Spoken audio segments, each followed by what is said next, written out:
Can you hear me? Yes, I can. Welcome, everyone. Business Week, and this is a huge challenge for Lori and I, who don't know me, woman, veteran, business champion. This week, it's going to be all about the five capability, the capacity, the capital, and compliance. But I want to welcome my sister, not only my VA colleague, as well as, guess what, my demystifying government contracting, former contracting officer with the Department of Veterans, mostly minority, women, and veteran businesses get started. Hey, Lori, welcome our guests, and we're going to get started. I'm so excited to spend some time with you. Well, I'm excited to be here this evening as well. Welcome, everyone. Are you able to unmute? Okay, there we go. Can you hear me? I hear you perfect. Okay. Well, hello, everyone, and thank you all so much for coming out and joining us on this evening. I'm very excited to hear, the talk on tonight and throughout this week.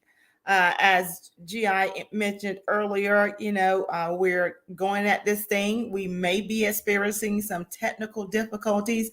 I know on my end, been bad weather, really all weekend long. So apologize in advance, but hopefully you all will be able to hear us. But more importantly, I think this is being recorded. I think, and hopefully if nothing else, we can go back and everything come across just perfectly the second time around. But I'm excited to be here tonight. And I am looking forward to talking about the 5 Cs on this week. So hello and welcome, and thank you so much, GI. Thank you, Lori. I'm going to, just for the sake clearly, I see Michelle Terry is in the, you can hear me clearly, because otherwise we're going to stay our all of our megabytes, gigabytes, and give you the best experience. In the chat, please. Oh, am I breaking up as well? Oh, your business or organization in the chat. And I'm going to see what I can do. Introduce us to what we're going to be doing for tonight, and then I'll see if I can make. Thanks.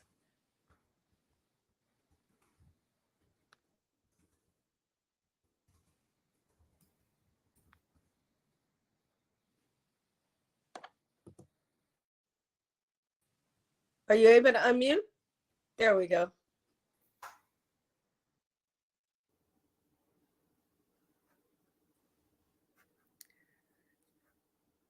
So we have Michelle Terry and Alan Elliott in the room with us. And Michelle, I think Michelle was giving you, the other Michelle was giving you an opportunity to come off mic and introduce yourself to the group.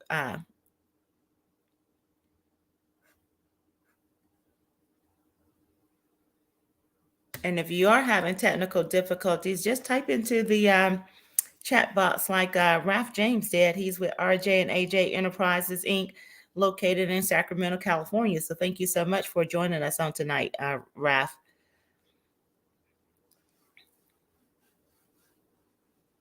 We also have Ms. I'm going to see if I can go to another device. You're breaking up as well. Okay. Can somebody in the audience tell me if we're breaking up? Both one or both of us, please, in the chat. Thank you.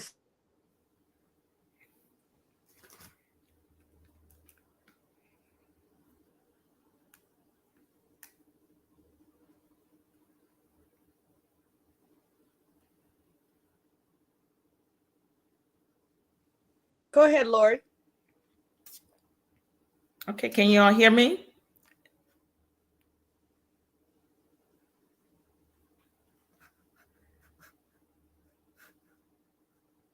Okay, well, I know we're working on, you just never know when StreamYard will or will not work. And so hopefully you all are able to hear us.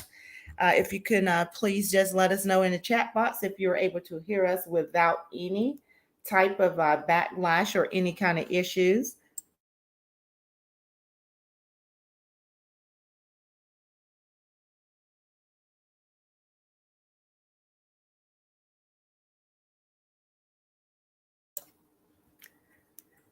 And so on this evening, what we're going to do is we're going to do things a little bit different. So you all know that GI is our illustrious architect of demystifying government contracting. Also want to just throw a disclaimer out there in regards to who we are and what we do. I am a former contracting officer as well, however, and a CEO of my own company. But also be mindful that these opinions that we express, they are our own opinions. And our hope is and our expectation is to never give you any information that cannot otherwise be verified or clarified, through something that is otherwise documented. So we're not representing any entity or any group other than ourselves. And we're here because we care about you, small businesses. And so this week is National Small Business Week. And so all week long, there will be a host of agencies throughout all of government that will be hosting webinars and other opportunities for you to engage them, and there'll be outreach throughout the whole week as well. And so my hope and my expectation is that some of you have come across some of those invites and those announcements, and that you would take advantage of that information and that opportunity, because what it does is give you an opportunity to be at the seat or in the audience, hearing some of the things that the various agencies throughout all of government have going on. I know the Small Business Administration has something that will be occurring. So there are a lot of organizations that have information that's going to happen all this week. And the main focus of this week is all about the small businesses. So we are very excited to be here. Tonight, what we want to do, and I think Michelle touched on it a bit, and when she comes back, I don't want to steal her thunder about what we're going to talk about throughout the week. I'll let her share that with you. But Michelle is going to be talking to us tonight about, the 5 Cs. And when we talk about the 5 Cs, we are talking about culture, capacity, capability, capital, as well as compliance. And and throughout the week, each night, starting on tomorrow, we're going to cover one aspect of those C's throughout the week. So case in point, on tomorrow, we are going to be talking about culture.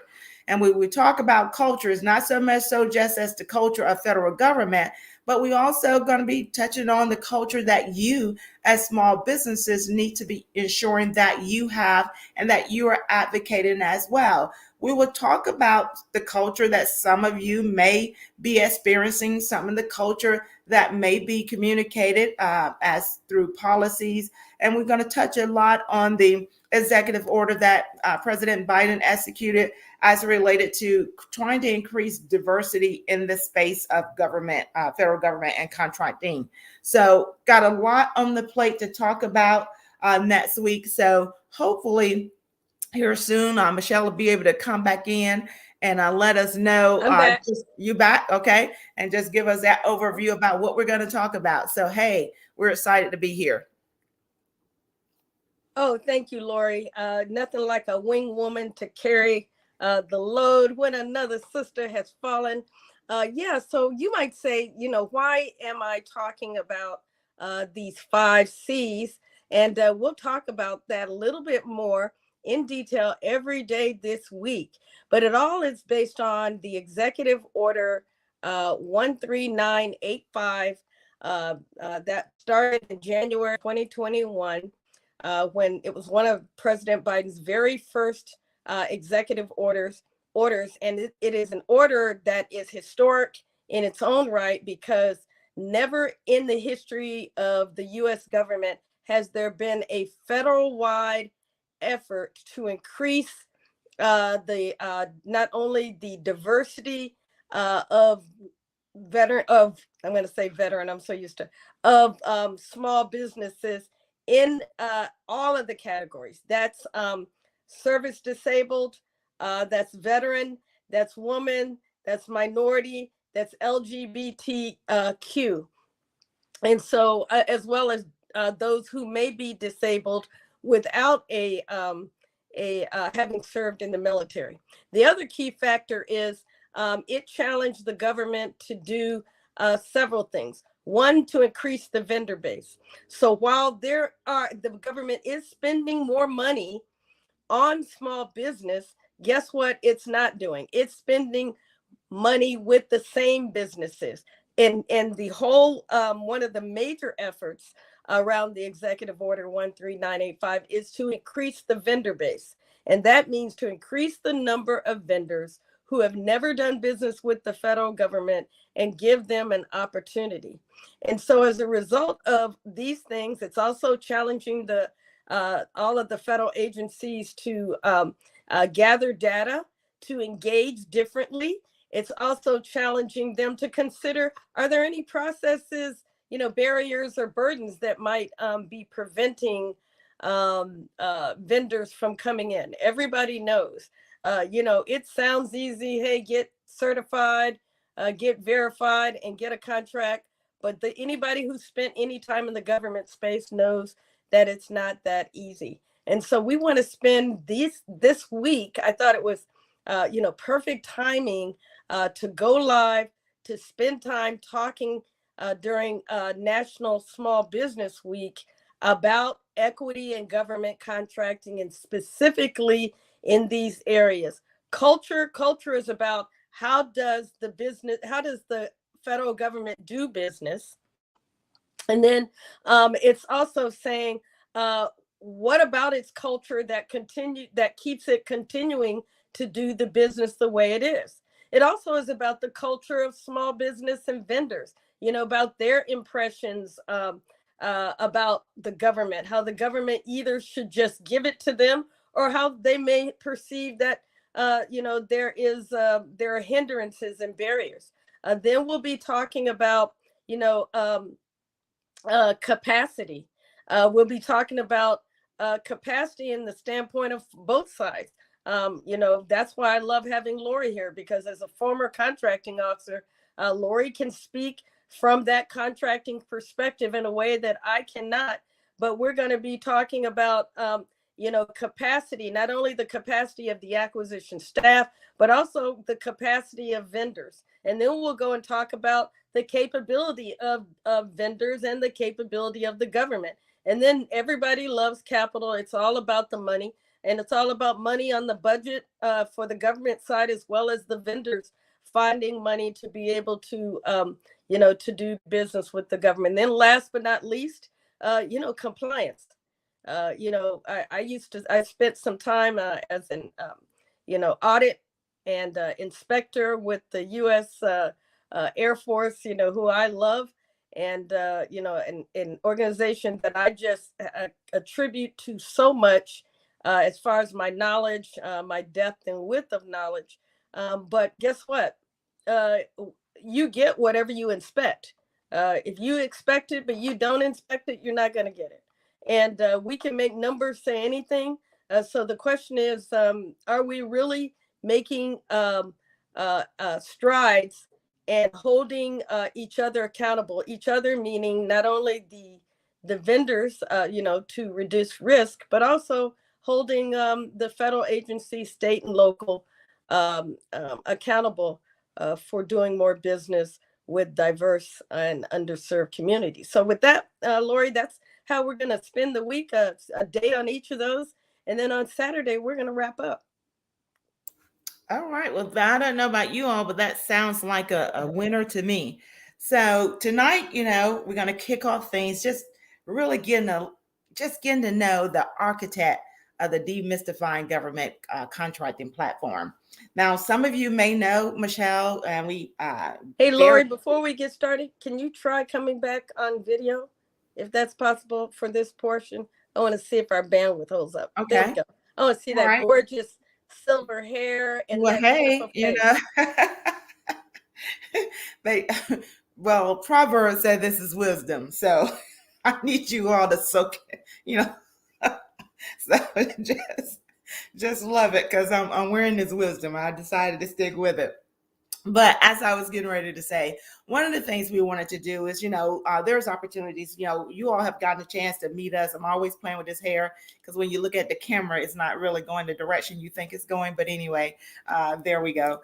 But okay, you all have heard about us throughout the week. If you come onto the various panels throughout the week, y'all hear a lot about us, but we really don't hear a lot.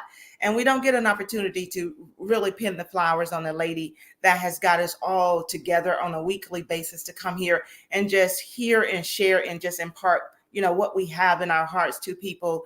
And with the sole purpose is to help. It's a safe space. It's an opportunity for us to just share information. Come here, ask questions. We try to the best of our abilities to answer the questions. And if we are not able to answer the questions, we will make sure that we refer that information out, even in this platform. Any questions that we got over the past few weeks, as recent as yesterday and over the other day, we were still making connections, finding that reference and that person to refer and making sure people get connected until that very end. But so I want to do something a little different. And so I'm not great at this right here, but Michelle always talking about starting ugly. And y'all use that word really loosely. Don't be calling me ugly on the other side of the screen. But anyway, we are going to start ugly here with the hopes of getting cute as we go. But what I wanted to do is just give you all a bit of this wonderful woman and just give her an opportunity to just share who she is and what she's done. Because Michelle has done a lot of wonderful things that has directly impacted small businesses. And she continued to do that even till this day.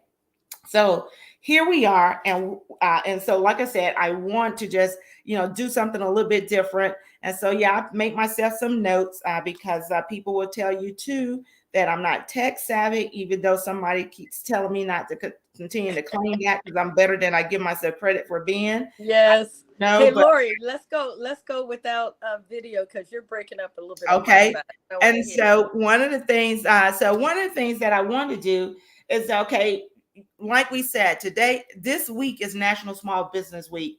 And throughout the week, again, several agencies will be hosting various webinars and other forms of outreach. And so we do strongly encourage you to join them. But tonight we wanted to do our part. And so the team thought that, hey, it'd be great that we come on here and go live every day this week. And we are going to do that. We're committed to that. But tonight, what I wanted to do is just give you all an opportunity to just hear, the heart of a person that really care for people and care for small businesses and really love what she did. And so what we are is, very pleased for you all, or for me to give y'all to introduce to some of you all and just present to others, because a lot of you do know her, is the brain, like I say, of the architect of our of this platform. And we are very excited that Michelle, put this platform together that gave us all an opportunity to come here and impart wisdom to you. So tonight we have this highly accomplished individual who has dedicated her career to helping veteran-owned small businesses succeed. Now, most of you already know Michelle is the director of the Women's Veteran-Owned Small Business Initiative at the Department of Veterans Affairs. She's oftenly endearingly referred to as the Vet Biz Lady. And so it's a component of the Office of Small and Disadvantaged Businesses Utilization within the Department of Veterans Affairs. She has also led efforts to develop programs that enable women veteran entrepreneurs to succeed in the VA, the federal, as well as the commercial marketplace. She has also led several directorates within the OSABU office, including the National Veteran Small Business Engagement Office. And I'm certain if any of you are veteran small businesses, if you've ever attended any of those events, those were the premier events that the VA used and as relates to outreach and marketing who they were, and because what it did was it gave businesses opportunities to not just meet and engage contracting officers, but it gave businesses opportunities to really connect and meet up with senior procurement executives, procurement decisions makers within the VA, your program office, anyone that had a say as a stakeholder in that procurement process. You have an opportunity to meet at those engagements. So it was considered, their premier event for marketing for the VA. And so she's also at one point, she was the director of the Center for Verification and Evaluation. And I want her to really talk a lot about that, because what you all don't understand, when Michelle took over that office, it was taking 200, almost a full year before a veteran can get certified as a business or a veteran-owned small business through the VA. And for the VA veterans specifically, we have the law that established, they're supposed to go and seek and make sure that a veteran-owned small businesses can't do the work, or there's not two or more veterans-owned small businesses out there with a reasonable expectation that you're going to quote, and then that whatever you quote is going to be fair and reasonable. So they go vet first before they do anything. And so Michelle took that from, almost a year to just a matter of days and a month.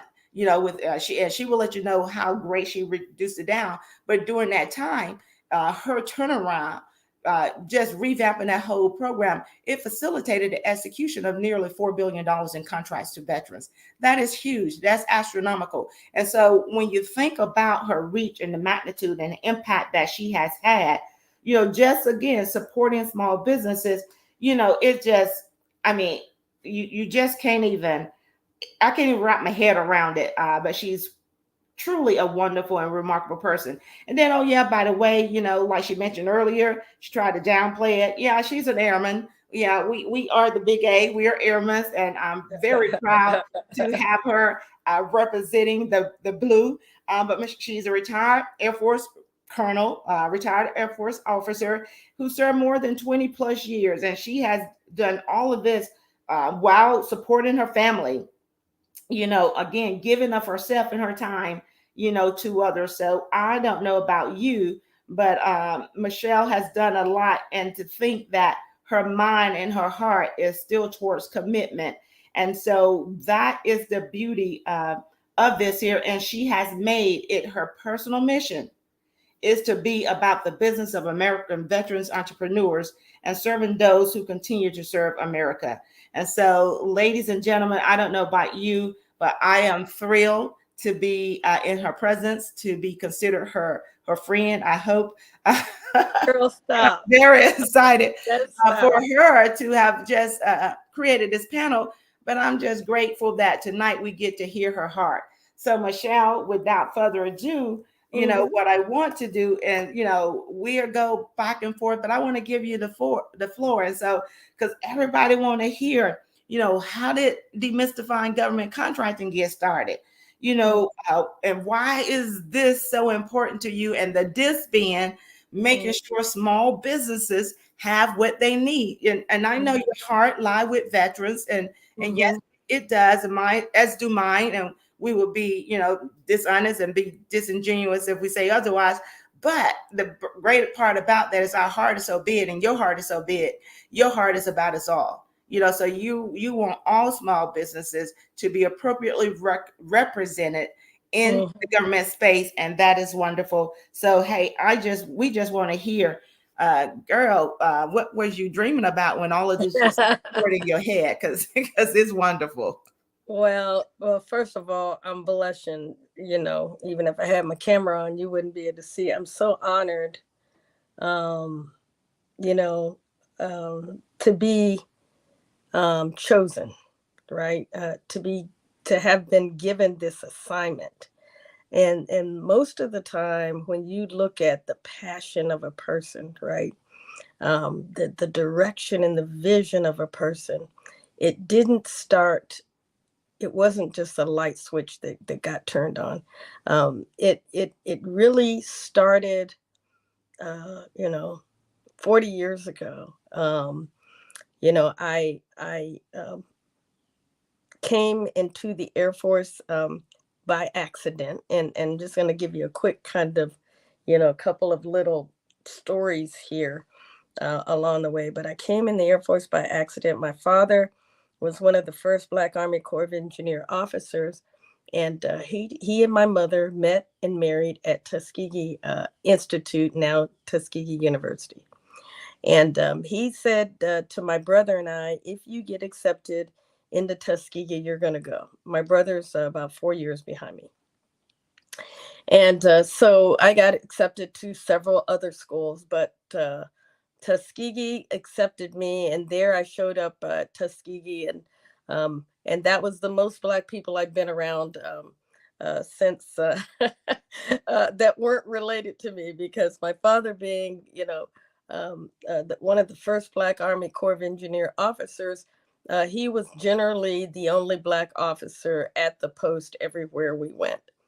And so I walked up and they said, you're going to have to take ROTC or PE when I went to get my my class selection. And I'd seen my father, then they called it, back then they called it going to the field. Today we would call it, going on a deployment. And he'd been to Vietnam 2 or 3 times. But anyway, I thought, first of all, I don't want to take PE. I don't, I was a cheerleader. I didn't really play sports. And to give you a little indication, you know, um, this was in the late 70s. Women had just been, accepted into sports. I had just started really getting into sports. So I was not doing PE. Second, I said, well, if I'm going to take ROTC, it's probably just a class. And I bypassed the Army table because I had seen the Army firsthand up close, and it was dirty. And I was like, I'm a glamour girl, not going to do that. And then I went and I saw these amazing, gorgeous women standing at the Air Force table in their light blue shirts and blue skirts. And I said, I'm going to do this. And that was the logic of a 17-year-old. That's how I got into the Air Force. And so, not realizing I was going to have to run, for the entire 27 years I was in. But, I came in to ROTC, absolutely loved it, and ended up getting a 4-year scholarship. And that's how I came into the Air Force. And, another really quick, funny story is, the Air Force paid for me to get a degree in fashion design and business. And people always say, how does that apply? And that applies because, one, I've always been very entrepreneurial. And my mother would say I was an organizer. I was always getting, groups of girls together. And then the second thing was, I, as being a fashion design major, my mind is very design oriented. I'm always trying to design a new solution, find a way to make what is better. So I've been an innovator and a person who has, as my father would say, leave deep footprints everywhere you go, because that's something that they can't change or take back. They can come behind you and improve it, but they can't change that moment in history. So in every job I've ever had, I've been honored to create history, and I attribute that to my design and innovation mindset. And so I know you asked me another question, but I kind of went back, and I'm happy to uh, answer the rest of the question if you'll repeat it for me. But thank you. Absolutely. Well, you know what? I am, for one, am grateful that one, you understood the assignment. And what I will also say is that there is nothing like being chosen. And so when we talk, and for those who don't know, yes, I am a believer. And so when we talk about being chosen, because so a lot of people get called up, but man, when you are chosen, it is going to happen. Um, and it is not about us knowing when the timing is going to occur, but it would just happen. And so I'm grateful that one, you answered the call and you you understood your assignment, and that you are still here. And all of that has brought you here today, because again, you're still designing things from a strategic perspective in your mind. She is a strategy genius. I was like, you sit there and it's like, okay, that's how you saw that. All right, You're funny. I got You're it. funny. She's absolutely amazing. Her mind is just insane.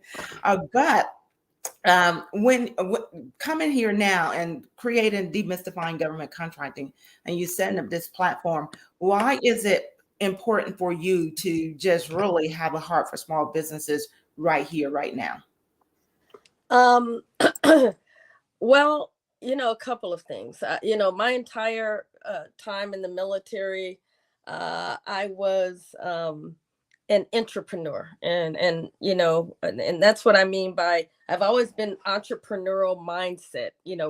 Someone who worked inside the Air Force, but I was an entrepreneur. I ran department stores, hotels, restaurants, daycare centers, gyms, grocery stores, you name it. I mean, even 1,000-acre horse stable, a marina, boat marina. So, really, from A to Z, and all of those entities have to make money. And then the profit that they make is then returned back into the community to build new buildings, create new services for military members and their families. And so when people see that big amount of money on the wall at Walmart, or that large amount of dollars on the wall at Target that they gave to their community, that model came from the Army Air Force Exchange Service, which is our major department store and our MWR model within the military. So having said that, I've always been in business, and I said, oh, hey, man, when I get out, it's about to rain. I'm just saying, I'm gonna make a lot of money. Ha ha ha. So I then, after retiring, was trying to figure out what I wanted to do. And I decided after, I went through a lot of interviews, and I realized, something. I said, I can do anything. And people looked at me like, I don't know who you are, but you can't do everything. And the deal is, I do think I can do everything. Not that I personally, but I know people. I know enough to know what I don't know and who I need to put on the team, because I've done it many times successfully. And so, I think that was intimidating or scary, or to employers. And I'll just segue for a minute here. I said, I think on a podcast with Sergeant Major Tilley, that, when you get a veteran, you get gold. It's pure gold. If you put them in the right place at the right time, they are multiplication and addition. They are force multiplier. They will multiply your revenue. They will add value to the team. And the reason for that is because the pure gold is because of the breadth and depth of their experience and their excellence. They haven't seen excellence one way. They've seen excellence hundreds of ways, with different situations, different people, different countries, different situations, different dynamics. And they've been able to achieve or overcome things in a way that adds so much value to any team. So I just say that to say that, most veterans want to be part of a winning team. They don't want anybody's job. They just want to find their next mission and add value. And so, because of, that, either my overconfidence, or the people who saw me thought I was too, I had pink colored rose colored glasses on, and they they didn't hire me for whatever reason.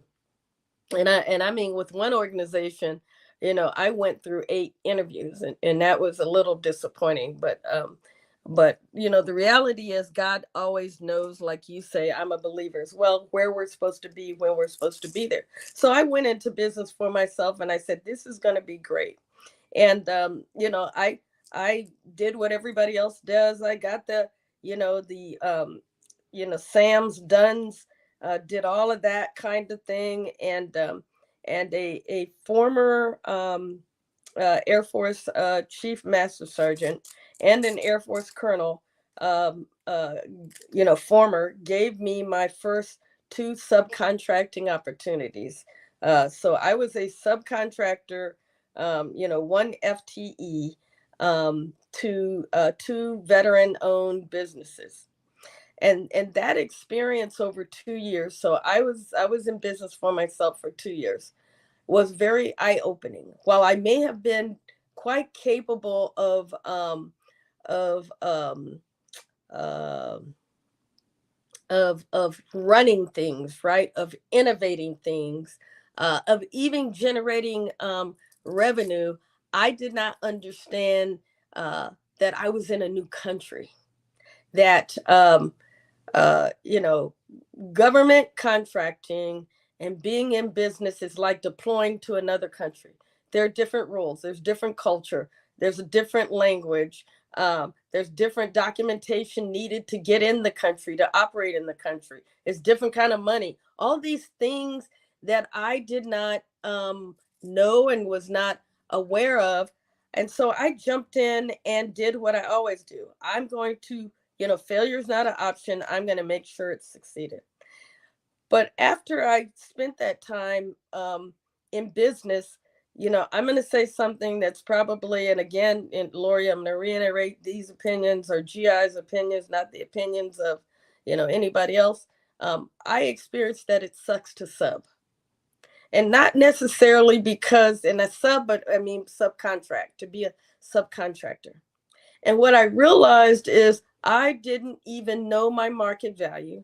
And because I didn't know my market value, I couldn't communicate that to the people who were primes. And so as a result, I didn't, um, um, you know, I wasn't compensated in a way that I felt that I should be. I wasn't mentored and taken care of in a way that I should be. And that hurt. That really hurt. And so I vowed that I wouldn't do other people like I had been. And I shouldn't say do other people. I would make sure that if other people had an experience with me, that it would be different. And so then I received a phone call from another, and you'll hear a theme here. Relationships matter. Another retired Air Force colonel that I'd been in the Air Force with, used to run the veteran employment office. And he said, Michelle, there's a senior executive who's looking for someone who can run stuff and fix stuff. And I immediately thought of you. And we have known each other since 1987 when we were captains. And so your reputation precedes you. And I had not talked to that, young man probably since I retired. Maybe he retired before me. So maybe even before that, 2 or 3 years. But your reputation, your excellence, your attitude, all of those things um, precede you and follow you, right? So I have always been a person that if you need my help, I'm jumping in. As I tell my children, if you're watching somebody work, there's something wrong. If activity is happening, something is going on, you should jump in and say, how can I help? And if they say no, I don't need help, but you see that they need help, jump in anyway. You will never be without a job. You will never be without an opportunity if you never watch people work and you don't watch activity without being part of it. And so as a result of that, I met with that senior executive, and then he told me that there was going to be a job being advertised, and I applied. And so that's how I got to the Office of Small and Disadvantaged Business. I was the director of the veteran certification program from 2011 to 2014, I will tell you that it was the hardest job I've ever had. And I mean that. I mean, when you're in the military, you have hard and tough times, but the time in CVE, the Center for Verification and Evaluation, was tough because I was fighting so many um, on so many fronts. That's probably the best way to put it. And so, I had staff that didn't want change. I had a boss who was under pressure from Congress and the secretary to meet the regulatory requirement to process applications within 60 days. I had veterans who were cussing me out and saying I've got second mortgages on their house, and how, trifling and stupid my people were in not processing applications sooner. And that was causing them, economic harm. And then I was trying to build a plane and fly it at the same time. So we were trying to build a new process, build a new system, and process applications at the same time, to bring this program into compliance, and to, I call it, what I call, enable the veteran advantage. The veteran certification is the only one that's earned, right? It's not given. You only get it if you served. And so I felt very passionate that I had to. So I worked almost 15, 18, days. I mean, 18-hour days uh, to fix the problem. I see Yolanda said, why? Due to pushback, for the sake of pushback, as I call it. Hardest job ever? Yep, I can relate. Hey, sister, love. It's amazing how some the time after the military is some of the toughest. But I absolutely adored my time at CVE, because for the first time in my Air Force, or in my professional time, I got the opportunity to hire my own team, to try out all the things that I had thought that I could and wanted to do to build a high performing team. And I will tell you, that team was one of the most high performing teams I've ever seen. All of them, all of us were, I call it, bad in our own right, but nowhere near as bad individually as we were collectively. And they were all veterans, former sergeant majors, chiefs, lieutenant commanders, captains, colonels, and it was absolutely amazing. And so my experience of being, not being mentored, of not understanding the language, the landscape, etc., of small business, that has never left me. And I'll pause there before I tell another story about why I'm passionate about helping people. Well, thank you so much, Michelle, because all of that, plays a role in it. And I think it's very important for a lot of things that you said, that even in the midst of your story, there are lessons to small businesses for us to learn, get, and understand. One, knowing your worth as we go out, and you're absolutely correct. Subcontracting suck when you don't do your due diligence and understand, how that relationship should occur. You don't go and demand your rights in between those four corners of the document that you put together as your team in agreement. And then furthermore, that you don't hold them accountable and let them and make sure that whomever that prime is actually complying with the agreement, as well as the clauses that are in the contract. And so I think that's a great takeaway. And I hope the listeners did get that when you're subcontracting, it is an opportunity. It is important for you to know your value and know your worth, and know exactly what it is that you should be charging and you should be receiving for your efforts, and don't let anyone change, or Yes. challenge you on that. Hold fast to that. Something else you also said that really is very important is that when we are starting out as small businesses, for the most part, because you have no past performance, your reputation, your professional career, that component of your life prior to becoming an entrepreneur is the thing that people are leveraging from a past performance perspective. Although when you submit offer, if you have no past performance, they're going to rate you neutral. But again, it still is who knows you, who knows of you, based on what you identify as your competencies, or whatever you have communicated as their unique selling position or proposition. Folks, who else going to say the same thing about you? So who you are carry forward to the what somebody's going to, and whether or not you get a call back, or whether or not somebody's going to give you an opportunity. So I thought that was very important as well. And then when we talk about under working and making sure, even from a certification and a verification process, what we want to make sure is that for all of those processes, as small businesses, when we are seeking opportunities and we're submitting these referrals, to Michelle's point about the various phone calls we should get where veterans are saying, I mortgaged my home and all this kind of stuff.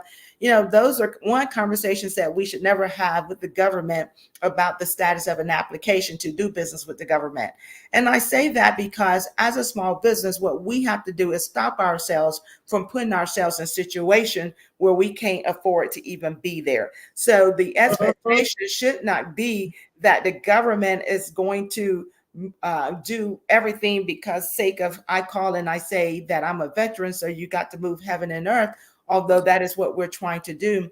As small businesses, we have to stop putting ourselves in a situation when we are not prepared and ready to be there. And those are some of the things, when next week or throughout the week, when we talk about culture, capacity, and capability and things of that nature and compliance, those are things that's going to be fully brought out. We have a role to play in this as well. So I think it's very important that we understand it in all things. Just as we learn behaviors, we learn traits, we learn skills, and those same procedural things can be cross applied to a function. And listen to this conversation, there are some themes that I hope that people are pulling and taking away with them, because they can be applied to us as small businesses, and making sure, let me make sure I got my mind right.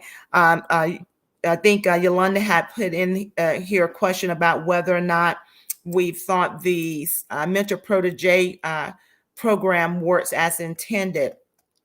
I mean, probably next week we'll get a little bit more in there on that, Yolanda. But from my perspective as a former CEO, when you are in a relationship and the people that are involved, because a process or a program can be put in place, those rules of engagement can be documented, they can be sound, and the intended purpose, can be clearly articulated. However, once you bring the people in, you got involvement by somebody else that the program can't otherwise control. So if the players, either the mentor or the protege, if they're doing things right, from my experience, those programs have been successful. They have operated as intended, because what it does when you get a mentor and you serve as that protege, you're leveraging that person's resources. So you have is really a nice strong shoulder to lean on, especially when you select it well. So the success of any program, and I think the success of anything we do in life, is really about our individual level effort. So when we are pursuing the opportunity to do a mentor protege, who am I looking to do this with? Sometimes, we get caught up with friends and things of that nature. So sometimes you got to look behind the curtains and make sure that that's a sound relationship to engage in. So if you are smart about your pursuit and the establishment, and that their intent is right, and they're not misusing you as a small business just for the sake of establishing relationship and getting inside the government. Just again, it's about accountability and holding everybody accountable. But I think when people operate from an honest place, any program can operate as intended. But of course, there's always the chance that something will go awry. But I have not experienced as a CEO, and I came across a few where the mentor protege did not operate as intended. Now there are those occurrences where it does go awry, and when it goes awry, that means that mentor is predominantly doing everything. And then what you will go and find, and you can easily go and verify this here, because there's quite a few people that have their permanent past performance on the DOJ archive records about the story for them getting caught and going to jail and having to pay some money back. So there's yet another record documented about that. So when people are operating from a good spot and doing what is right, it does work as intended. However, there are those occurrences where the program, as in anything else, is otherwise abused. Oh, that's so good. Thank you. And y'all can see right now how valuable Lori is to have in your I call it in your corner. She is invaluable. Her experience spans more than 40 years as a contracting officer. Not only was she at the VA, but prior to that, when she was in the world's greatest Air Force, Yeah. she also was a contracting officer and handled the Fort Belvoir uh, big huge hospital there on the installation right as you drive in. She was the contracting officer for that, and I know that was, I don't know if it was billions or millions, but but anyway. Well, yeah, thank you, Michelle. And that was a wonderful experience, and that's always something. I mean, for life until somebody tear it down or I go, that's Mhm. gonna be there. And History, girl, history. yes, I'm talking it's about. like, look here, girl, you did that. So Yeah. absolutely. So Michelle, so we talked about your love and your CVE. So this week, what are some of the other things that we can look forward to as we Yes, talk about the yes, 5 Cs? yes.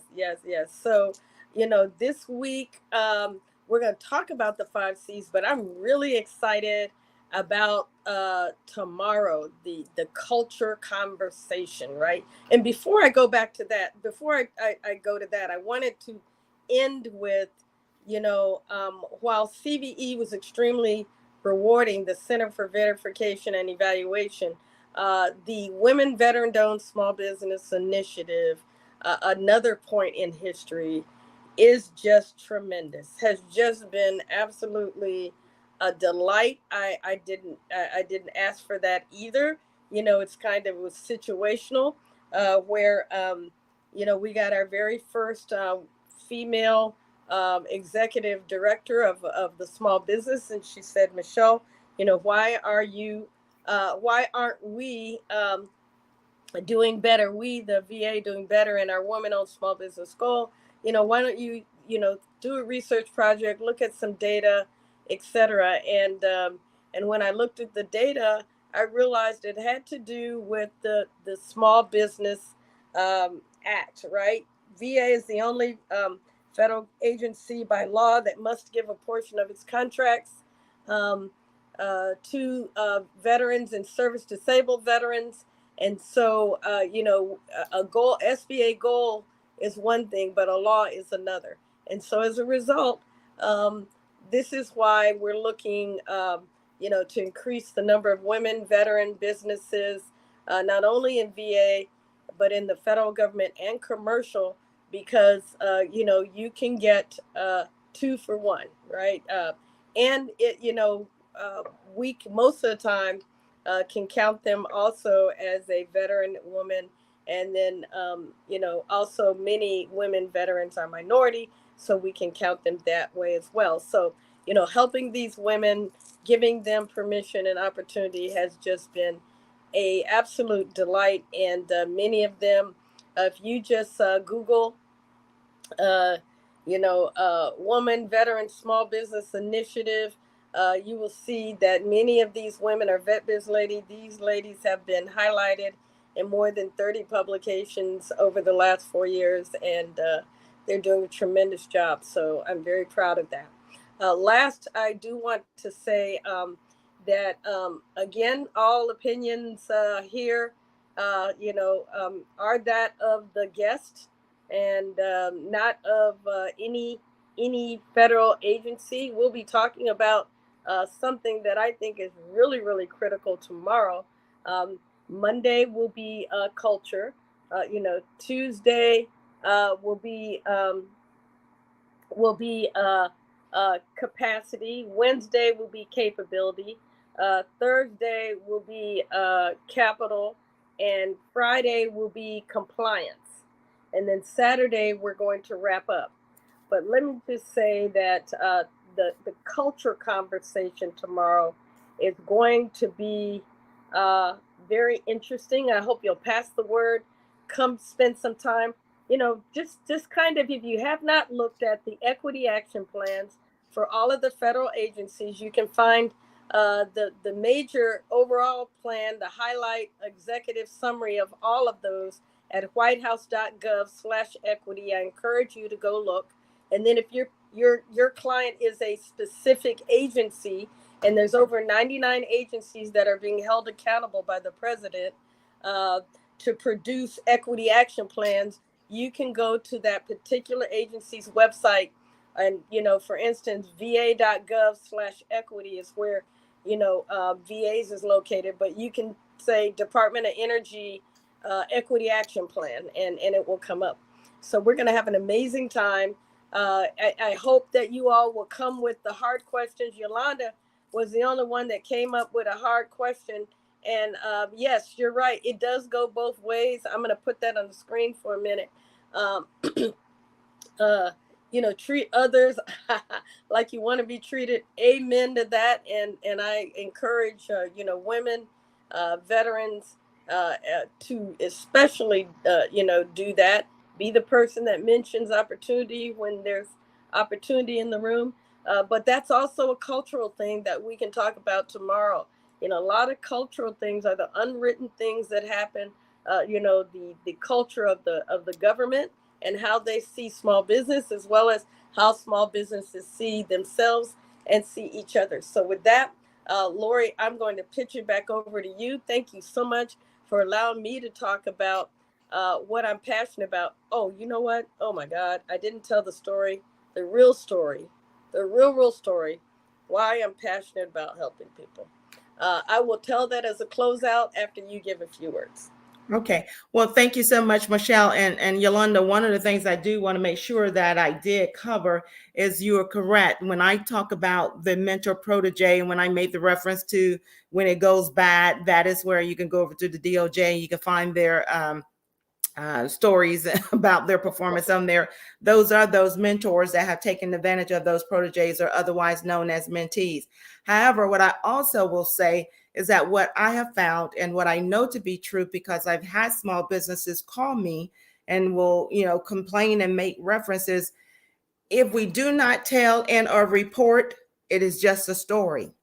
And although it may be real to that mentee or that small business, unless you report it to the government, it is just a story, and it is tantamount to good gossip. And I know, and it's unfortunate because that person becomes jaded because of the relationship, but they never report it.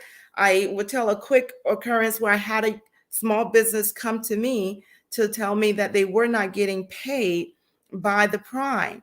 I advised them on everything to do. And even when a CEO, because sometimes CEOs will come back to you with a crazy response, where there's a response to the crazy CEO. At some point, if you have to have everyone in their ancestry DNA on that email when you're calling them out and trying to get the clear answer, so be it. We cannot allow folks to just not pay us and not take us right.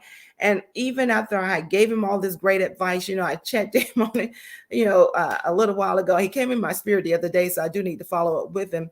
And I asked, hey, how things going? And here it is, the contract's over.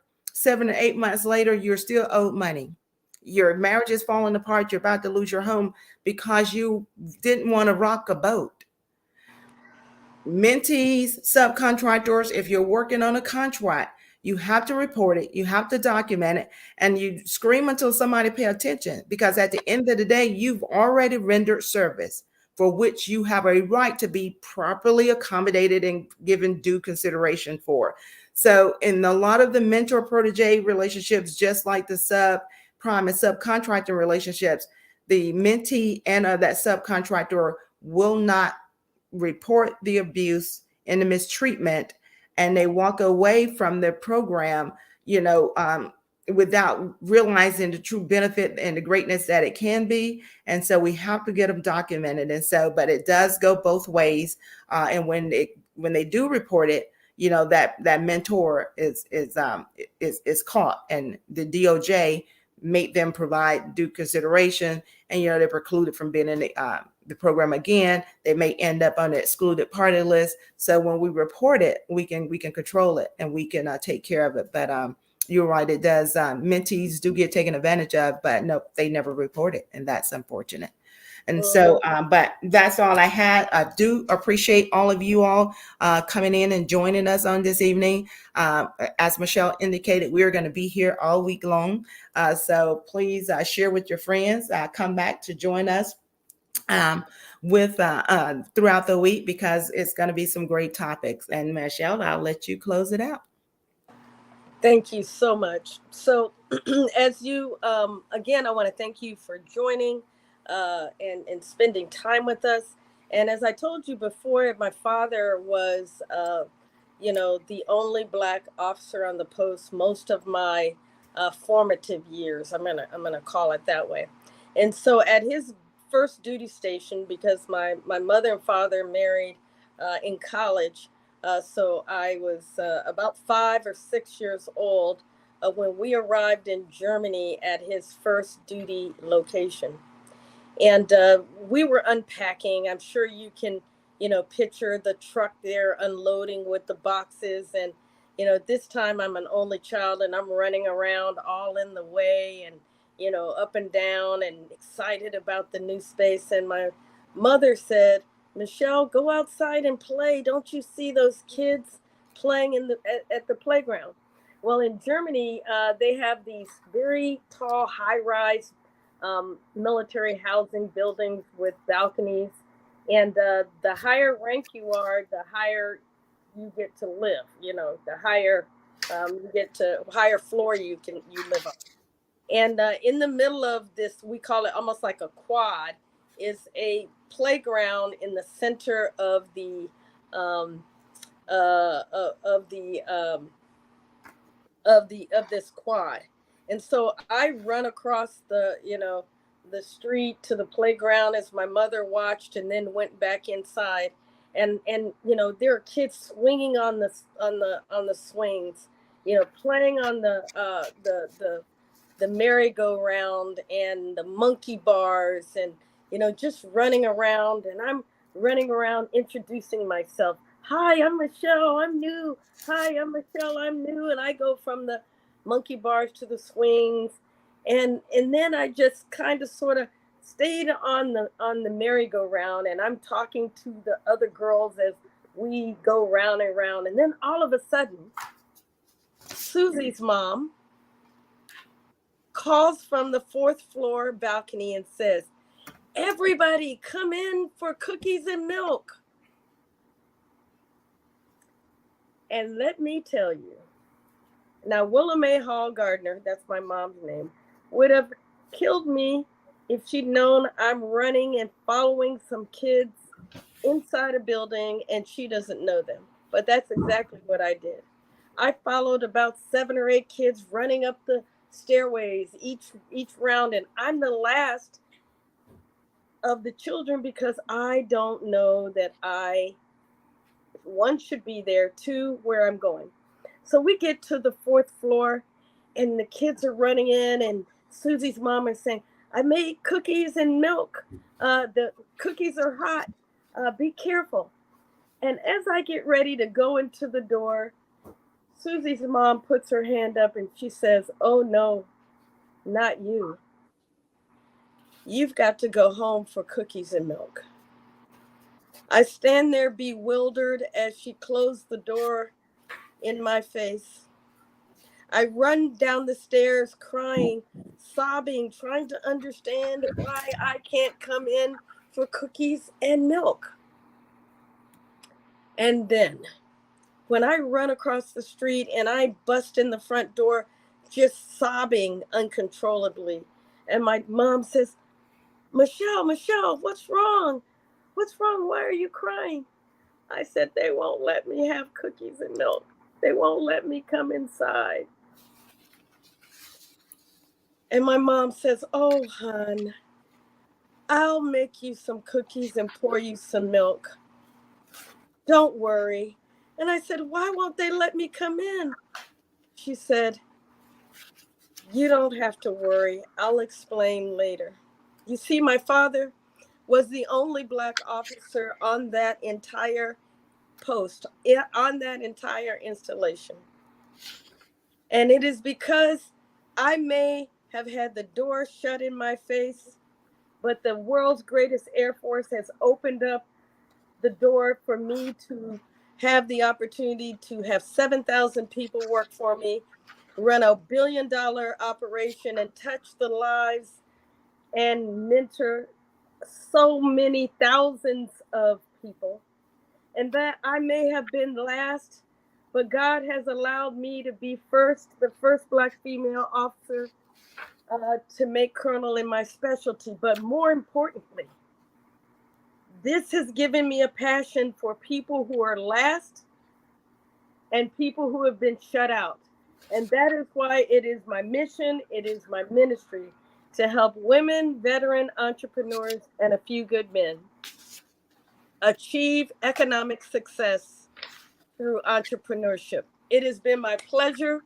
My name is Michelle Gardner-Ince. I can't tell you how much I'm honored that you decided to spend space and time with us right here. We'll see you tomorrow at 7 o'clock. And I want to thank my amazing, beautiful fellow sister, Lori, for joining me. We'll see you tomorrow night. Good night. Good night. Thank you. Thank you. That's a wonderful testimony, Michelle. Such a mic drop, but okay, I'm gonna let you have it this time. Good night. Thank you.